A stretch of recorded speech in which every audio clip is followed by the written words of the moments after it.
साथ के संग्राम में आज बात शेयर बाजार के अखाड़े में सुलगती हुई सियासत की करते हैं। हिंडनबर्ग की रिपोर्ट के बाद आए सियासी भूचाल और उठते सवालों की।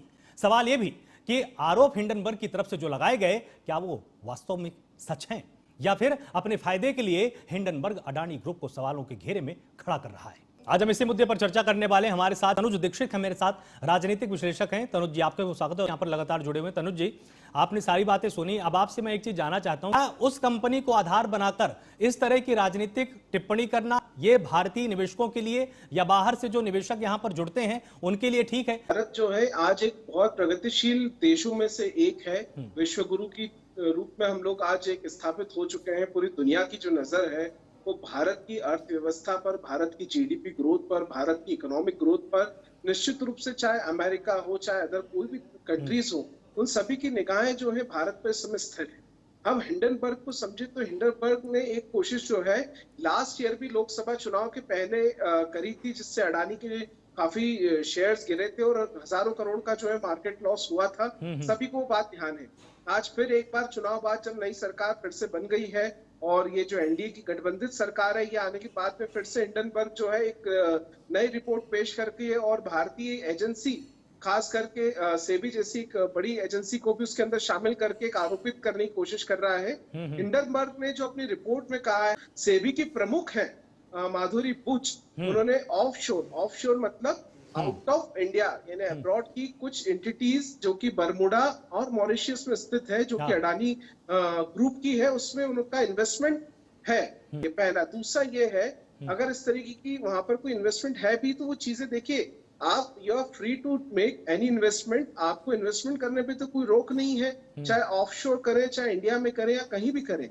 वहीं एक आरोप ये भी लगा है कि जो REIT यानी रियल एस्टेट इन्वेस्टमेंट ट्रस्ट बना था 2019 में, इसको REIT को लॉन्च किया था गवर्नमेंट ने। इसके अंतर्गत जो एम्पावर्ड था REIT 2019 में, वो ब्लैक स्टोन कंपनी के द्वारा एम्पावर्ड था और जो माधुरी बुच के जो हस्बैंड है धवल बुच, वो उसके सीनियर एडवाइजर थे 2019 में। तो उसके भी काफी सारे शेयर्स जो है अलॉटमेंट के लिए परमिशन दी थी सेबी ने। लेकिन देखिए, कहीं ना कहीं ये तथाकथित आरोप आज हिंडनबर्ग के द्वारा ही उठाए गए सवाल और उसके आधार पर लगे हैं। तो मेरा यही एक इसमें आकलन है कि देखिए, भारत की आर्थिक व्यवस्था जो सुलभ और सुचारू रूप से सुदृढ़ है, मजबूत है आलोक जी। आज अगर कोई बाहर की XYZ ब्लैक लिस्टेड कंपनी अपनी कोई भी बेतुकी रिपोर्ट सबमिट करके और अगर भारतीय बाजार को, क्योंकि देखिए बहुत बड़ा इकोनॉमिक बाजार है, हम लोग विश्व की सेकंड बड़ी अर्थव्यवस्थाओं में से एक है, तो उसको अगर खराब करने की कोशिश करता है तो निश्चित रूप से हम भारतीयों को समझने की, शेयर बाजार के निवेशकों को समझने की बहुत बड़ी आवश्यकता है कि एक बहुत बड़ी साजिश का हिस्सा, चाहे वो चाइना की हो, चाहे पाकिस्तान की हो, चाहे वो अमेरिका की हो, चाहे वो किसी भी देश की साजिश हो, उसका एक हिस्सा बनना नहीं चाहिए। हम बन सकते हैं, ऐसे में उसका शिकार हो सकते हैं और इस तरीके की जो भारत की अर्थव्यवस्था है ये डामाडोल हो सकती है। तो निश्चित रूप से जिस का अस्तित्व, जहां अमेरिका की वो हिंडनबर्ग एक रिसर्च कंपनी है, वहीं उसका एक अस्तित्व नहीं है, वहीं वो ब्लैक लिस्टेड है। वही आप DFC की भी बात बता रहे थे, वहां से भी उसके जो आरोप थे उसको भी अमान्य घोषित किया था। आप बताइए, जब सब कुछ है तो फिर भारत में उसकी इतनी हड़कंप क्यों, भारत में उसकी मान्यताएं क्यों, और क्या उसकी इतनी जरूरत है कि उसके पीछे इतना जो है राजनीतिक और इकोनॉमिक और सब तरीके का यहाँ पर सवाल उठाया जाए। जी आलोक जी। बिल्कुल। और हमारे तनुज जी ने एकदम कोई सब्जेक्ट को छोड़ा नहीं। तनुज जी, हिंडनबर्ग इसी तरह की पॉलिसी को अपनाता है। एक कंपनी को पहले दागदार बनाता है, उसके बाद जैसे उसके प्राइस डिप करने लगते हैं तो तुरंत उसमें सेलिंग के लिए अपनी टीम को एक्टिवेट कर देता है। और उसमें पिछली बार जब इसने खेल किया था तो $4 मिलियन का फायदा इसमें कमाया था इस कंपनी ने। तो क्या इस निवेश को प्रोत्साहित की जगह हतोत्साहित करने का काम तो नहीं हो रहा है? मैं आपके प्रश्नों का दो तरीके से अलग अलग आकलन करके उत्तर देता हूं। मेरा पहला आकलन ये है कि क्या आप ये बताएं कि भारत के अंदर किस चीज की जांच होना चाहिए सरकारी रूप से, या किन पे आरोप लगना चाहिए, कौन आरोपी लोग हैं या कौन दोषी है, या क्या अर्थव्यवस्थाओं का परिदृश्य होगा भविष्य में, क्या ये सब चीजें, ये सब बातें क्या आज अमेरिकन कंपनी, अमेरिका आज भी क्या इतना सशक्त रूप से भारत को आर्थिक रूप से ऐसा घुमाएगा और क्या इस तरीके से चलाएगा? एक बहुत बड़ा सवाल हमारे देश की इकोनॉमिक के ऊपर, हमारे देश की अर्थव्यवस्थाओं के ऊपर है। क्या आज भी हमारे सारे देश भर की जो कड़ी है, क्या वो उस सारे तालों की चाबी आज भी अमेरिका अपने हाथ में रखता है। क्या आज भी हम आत्मनिर्भर भारत की बात करते हैं? इतना आत्मनिर्भर नहीं है कि हम हमारे देश की अर्थव्यवस्था को हमारे हिसाब से चला सके।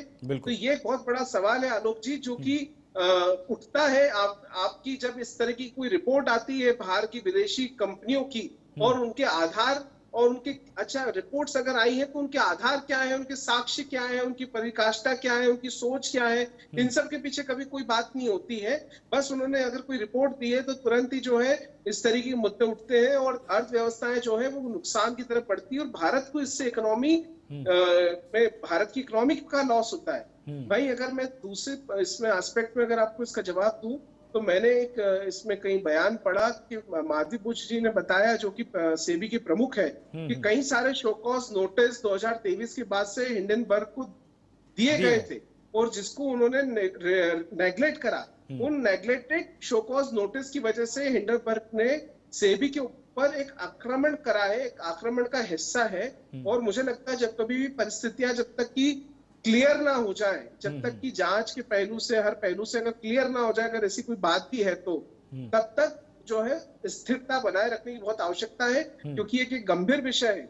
बार बार अगर भारत आर्थिक मार झेलेगा तो उसकी जो प्रगति है उस पर निश्चित रूप से एक प्रश्न चिन्ह बनेगा, और प्रगति को भी नुकसान होगा और देश की आर्थिक भी मार पड़ेगी इसमें। जी बिल्कुल, तो कि अगर इस तरह की आर्थिक परिस्थितियां पैदा होती हैं तो आर्थिक मंदी की तरफ भी देश जा सकता है।